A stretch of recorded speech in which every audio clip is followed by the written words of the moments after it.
Joining me now is Elijah Blanchard. His 19-year-old daughter, Aniah Blanchard, was kidnapped and murdered in October of 2019 in Alabama. His ex-wife, Angela Harris, Aniah's mother, led the search for Carlee Russell. And Ameshia Cross, a Sirius XM political commentator who has been following the story closely. Thanks to both of you for coming on the program. Appreciate it. Elijah, let me start with you. How did you feel when you heard today's news making it official? I felt disrespected. It's with a matter as serious as this. It just really brings a lot of awareness to, scams. I mean, people have gone through things like this, like such as my family. We've, suffered weeks after weeks looking for our child, only to find out that she was murdered and she was thrown in the wilderness, pretty much. To hear somebody who could actually put someone through that, it really just makes me feel disgusted, and I feel really disrespected because as a father, losing a child, your baby girl, and once you receive that, I can never forget October 24th, 2019. That's just the day I never forget.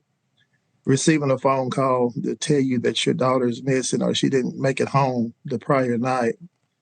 I immediately knew something was wrong with my child. Yeah. So I just feel like it's certain things that you don't play with, and this is just a situation where it just makes me sick in my stomach to know that someone could actually pull something off like this and just expect just everybody to say, okay, it's fine. No, it's not fine, because it's almost like pouring salt on the wound. I mean, it brought a lot of memories up. It brought a lot of heartache out.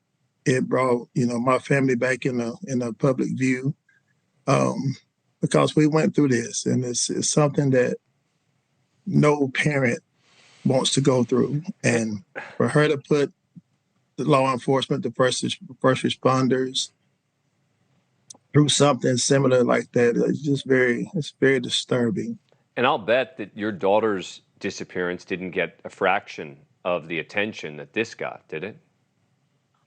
It did get the fraction, but initially, no. Of course, when Aniah went missing, it was more of a 24-hour wait, for 24 to 40 hours, and we mostly did most of the media coverage up front.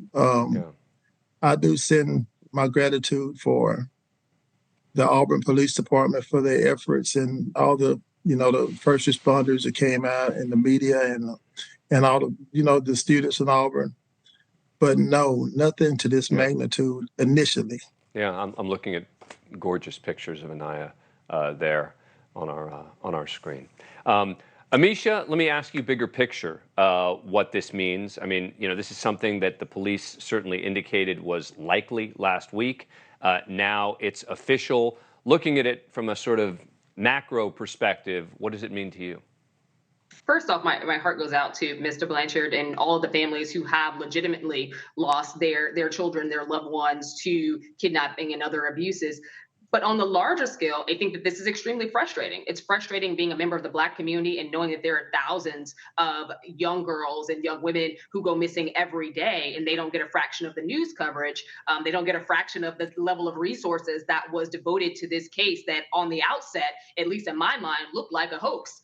There are just a lot of inconsistencies, and I think that the Hoover Police Department probably knew it was as well. But as you know, and your viewers probably know, once you amplify to getting the FBI involved and federal investigators as well, the level of attention is a lot higher, but also it all of a sudden leaves your jurisdiction. So there were a lot of things that the Hoover police could not say publicly until it became clearly apparent that, hey, all of these things have been found.